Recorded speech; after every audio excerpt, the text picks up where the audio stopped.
Congress party ಸಿದ್ದರಾಮಯ್ಯನವರ ನೇತೃತ್ವದಲ್ಲಿ D K Shivakumar ನೇತೃತ್ವದಲ್ಲಿ ಸುಳ್ಳು ಭರವಸೆಗಳನ್ನು ಕೊಟ್ಟು ಯಾವುದೇ ರೀತಿಯಾದಂಥ ಪೂರ್ವಾಲೋಚನೆ ಇರಲಾರ್ದೆ ಮುಂದಾಲೋಚನೆ ಇರಲಾರ್ದೆ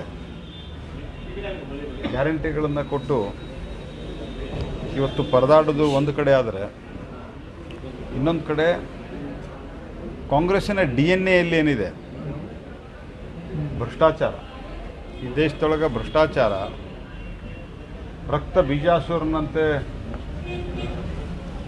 ಅದಕ್ಕೆ ಶುರು ಮಾಡಿದ್ದೆ. ಆ ರೀತಿಯಾದಂಥ ಒಂದು ವ್ಯವಸ್ಥೆಯನ್ನು ಶುರು ಮಾಡಿದ್ದೆ ಕಾಂಗ್ರೆಸ್ ಪಾರ್ಟಿ. ಭ್ರಷ್ಟಾಚಾರ ಅನ್ನುವಂಥ ಸಾವಿರಾರು ಲಕ್ಷಾಂತರ ಮೊಟ್ಟೆಗಳನ್ನು ಇಟ್ಟು ಅದಕ್ಕೆ ಸದಾಕಾಲಕ್ಕೂ ಕಾವು ಕೊಟ್ಟುಕೊಂಡು ಬಂದಿರುವಂಥ ಪಾರ್ಟಿ ಕಾಂಗ್ರೆಸ್ ಪಾರ್ಟಿ. ಪಂಡಿತ್ ನೆಹರು ಕಾಲದಿಂದ ಹಿಡಿದುಕೊಂಡು ಕಾಂಗ್ರೆಸ್ಸಿನ ಎಲ್ಲ